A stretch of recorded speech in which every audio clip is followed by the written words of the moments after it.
नमस्कार दोस्तों, आरपीजे क्लास में स्वागत है। शैक्षिक परिदृश्य की क्लास नंबर 1 2023 के आपके रीट मुख्य परीक्षा में हिंदी, गुजराती, पंजाबी, सिंधी, L1, संस्कृत, गणित में साइंस, सामाजिक, SST इत्यादि के जो भाषाओं के प्रश्न आए हैं उस शैक्षणिक संस्थान के, वो आपके समक्ष व्याख्यात्मक रूप से, विश्लेषणात्मक रूप से आपके समक्ष लेकर आया हूं।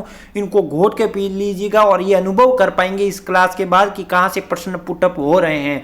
शैक्षिक परिदृश्य की सर्वप्रथम मैं आपको बात बता देता हूं कि ये दोस्तों ये कम से कम 8% इनमें से पूछे जाते हैं, अधिकतम 9 प्रश्न आपको अलग अलग भाषाओं में देखे जाएंगे दोस्तों। और मैंने एक यहाँ पर कमजोरी भी देखी है कि किताबों में अक्सर शैक्षणिक संस्थान ये टॉपिक नहीं दिया होता है, इनमें मिक्स होता है, 7 टॉपिकों में मिक्स होता है। लेकिन ये टॉपिक दोस्तों एक महत्वपूर्ण टॉपिक है क्योंकि हमेशा यहाँ से प्रश्न छपता है, तो इस वर्ष छपेगा तो आपको गलत नहीं करना है। 15-16 टॉपिक या होता है दोस्तों, शैक्षणिक संस्थान होती हैं, उनको घोट के पीना होता है और एक प्रश्न पक्का करना होता है। तो देरी नहीं करेंगे, सीधा टॉपिक पर आएंगे, उसके बाद आप अनुभव कर पाएंगे कि किस प्रकार से यहाँ से प्रश्न पूछा जाएगा।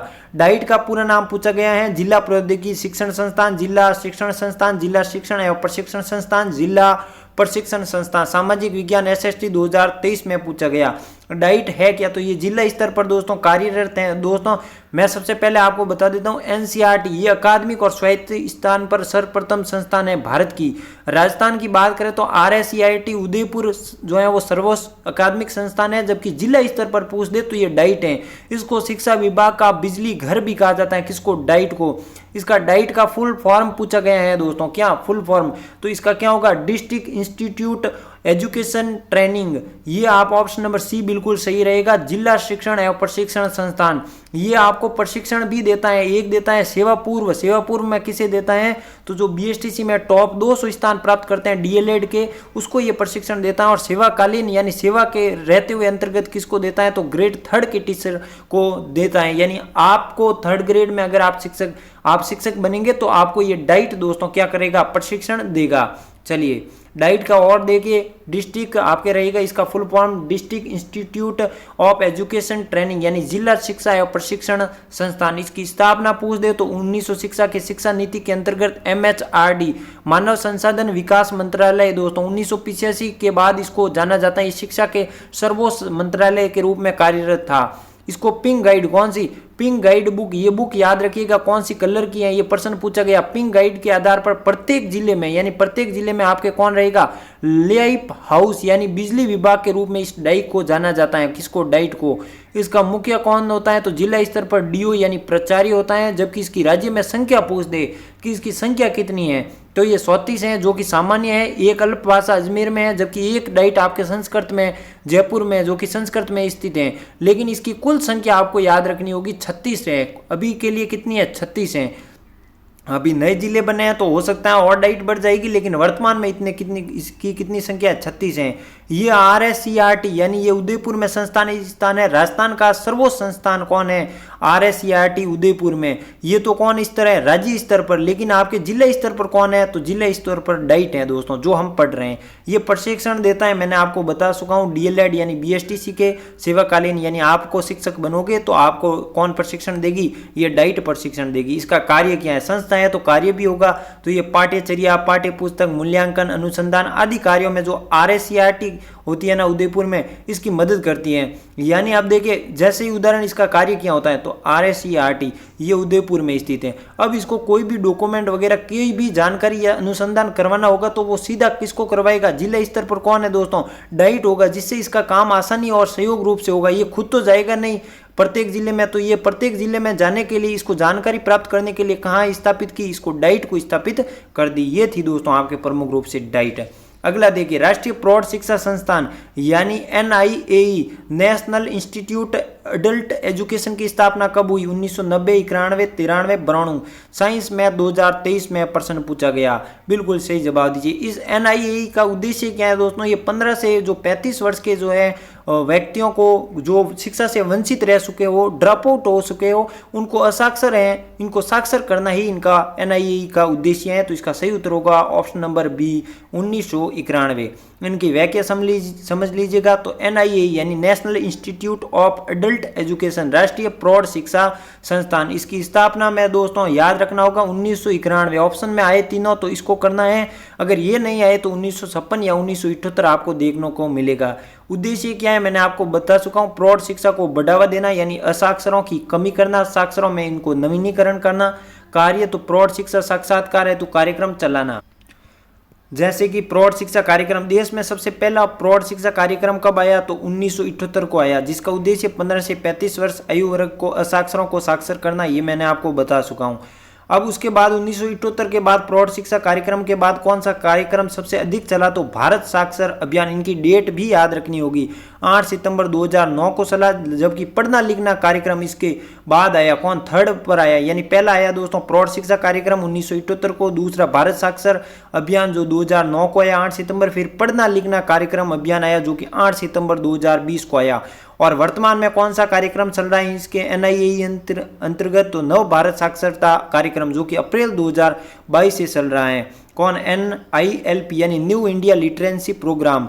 फिर बात करें इस कार्यक्रम को डिजिटल करने है तो राष्ट्रीय शिक्षा दो रहेगी नई नीति आई कौन 2020 की थर्ड वर्षगांठ पर, कौन थर्ड ईयर पर, इसको 29 जुलाई 2023 पर इसमें कौन सा उल्लास ऐप लॉन्च किया गया दोस्तों। क्या ऐप लॉन्च किया गया, उल्लास नामक ऐप लॉन्च किया गया। तो ये उल्लास नामक ऐप लॉन्च किस संस्था के अंतर्गत किया गया तो आपको याद रखना होगा AIAE के अंतर्गत लॉन्च किया गया, ये मुख्य रूप से याद रखना होगा। इसमें महत्वपूर्ण क्या है तो प्रौढ़ शिक्षा कार्यक्रम सबसे पहले आया 1978, उसके बाद भारत साक्षर रहेगा, ये आपको याद रखना होगा। वर्तमान में नव साक्षरता जो कि कब चल रहा है, जुलाई से चल रहा है आपके, वो भी आपको याद रखना होगा। पढ़ना लिखना कार्यक्रम भी आपको याद रखना होगा। ये प्रमुख रूप से आंदोलन आपको याद रखने होंगे। चलिए, राष्ट्रीय साक्षरता मिशन की शुरुआत किस वर्ष हुई, उर्दू 2023 में प्रश्न आपके पूछा गया। राष्ट्रीय साक्षरता मिशन, मैंने कहा ना ऊपरी वाली स्लाइड आपके ऊपर जो स्लाइड थी वो बहुत ही महत्वपूर्ण स्लाइड है। क्यों, क्योंकि आपको वहां से प्रश्न रिपीटेड फिर हो गया। ये आपके उर्दू ही 2023 में प्रश्न पूछा गया। तो इसको बताइए कब की गई आपकी राष्ट्रीय साक्षरता मिशन की शुरुआत, बताइए इसको। आपके सामने आपके समक्ष कमेंट बॉक्स में सभी को कमेंट करना है, क्योंकि आपका एक एक उत्तर आपको खुद को स्वयं प्रेरित मोटिवेशन करेगा। चलिए, तो इसका सही उत्तर होगा दोस्तों कौन, सी रहेगा 1988। इसका ऑप्शन नंबर सी बिल्कुल सही और सटीक उत्तर हो जाएगा। चलिए अगले क्वेश्चन की ओर बढ़ते हैं। प्रारंभिक शिक्षा से तात्पर्य कक्षा किस शिक्षा से है, हिंदी 2023 में प्रश्न पूछा गया। यानी प्रारंभिक शिक्षा किसे कहा जाता है, 1 से 5, 1 से 6, 1 से 8 या 1 से 10, तो इसको क्या कहा जाता है, एलिमेंट्री एजुकेशन। यानी आपके 1 से 8 ऑप्शन नंबर सी बिल्कुल सही रहेगा। ये आपको कुछ समझना होगा किस प्रकार से किसको क्या कहा जाता है।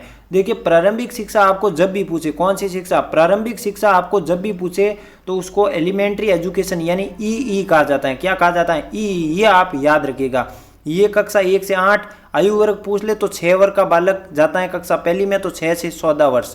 तो एलिमेंट्री एजुकेशन जो कि प्रारंभिक शिक्षा 1 से 8 के बीच। माध्यमिक शिक्षा पूछ दे तो सेकेंडरी एजुकेशन यानी S से हो गया आपका S और E से हो गया E यानी SE, सेकेंडरी एजुकेशन, ये 9 से 12 के बीच संचालित होता है। तो आयु कितनी हो गई, 14 से 18। प्रारंभिक शिक्षा EE यानी एलिमेंट्री एजुकेशन, SE यानी सेकेंडरी एजुकेशन जो कि 9 से 12 और एलिमेंट्री एजुकेशन यानी 1 से 8 के मध्य। फिर बात करूं आपके रहेगा स्कूल शिक्षा, यानी इन दोनों को समायोजित कर दिया, उसको हम क्या कहेंगे तो उसको कहेंगे स्कूल एजुकेशन। ये इसको फुल फॉर्म क्या है, इसकी शॉर्ट में क्या है, SCE यानी स्कूल एजुकेशन। कौन, स्कूल एजुकेशन यानी स्कूल शिक्षा हिंदी में। ये PP यानी प्री प्राइमरी से चल रहा है 12वीं तक की कक्षाओं को क्या कहा जाता है आपके स्कूल एजुकेशन, SCE इसको शॉर्ट में।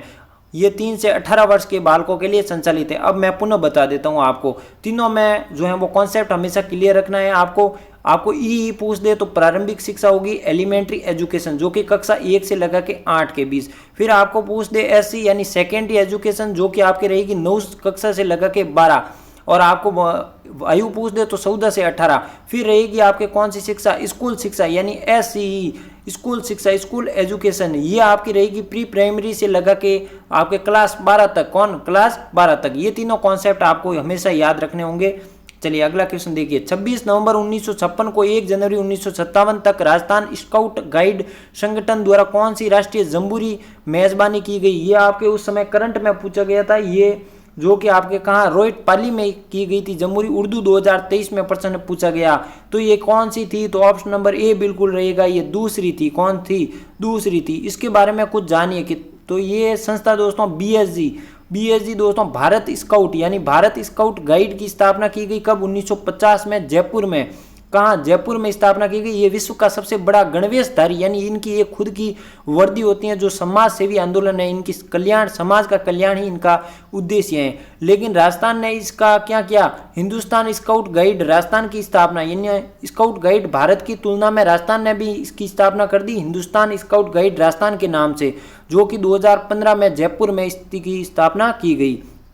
चलिए अगला देखिए, राजस्थान मदरसा बोर्ड की स्थापना कहाँ की गई? पंजाबी 2023 रीट मेंस में प्रश्न पूछा गया। कौन सा? मदरसा बोर्ड की स्थापना आपके कहाँ की गई? इसका सही और सटीक उत्तर दीजिए आप। मदरसा बोर्ड कहाँ स्थापना की गई? तो इसका सही उत्तर होगा दोस्तों क्या होगा? इसका सही उत्तर होगा गुलाबी नगरी। कौन?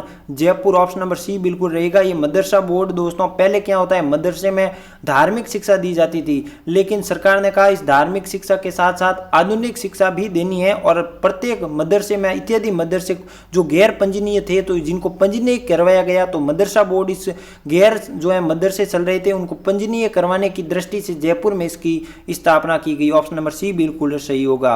राजस्थान मदरसा बोर्ड कहाँ है? जयपुर में। स्थापना 2003 में। इसका अध्यक्ष रहेगा वो मुखिया कहलाता है। कार्य इनका पूछ ले तो मदरसों को पंजीकृत कराना, यानी जो गैर मदरसे चल रहे हैं जिनको सरकार द्वारा अनुमति प्राप्त नहीं है उनको पंजीकृत करवाना, उनको मान्यता देना, मदरसों को संसाधन उपलब्ध करवाना, यानी जो भी उनकी तकनीकी सामग्री है उनको उपलब्ध करवाना। मदरसों में दी जा रही दीनी तालीम, यानी उनकी जो धार्मिक शिक्षा तो दी जाएगी लेकिन उसके साथ साथ आधुनिक शिक्षा भी दी जाएगी। कौन सी शिक्षा? आधुनिक शिक्षा भी दी जाएगी। इसके लिए यहाँ पर पैरा टीचर्स की भी नियुक्ति की गई जो इसको आधुनिक शिक्षा दे सके।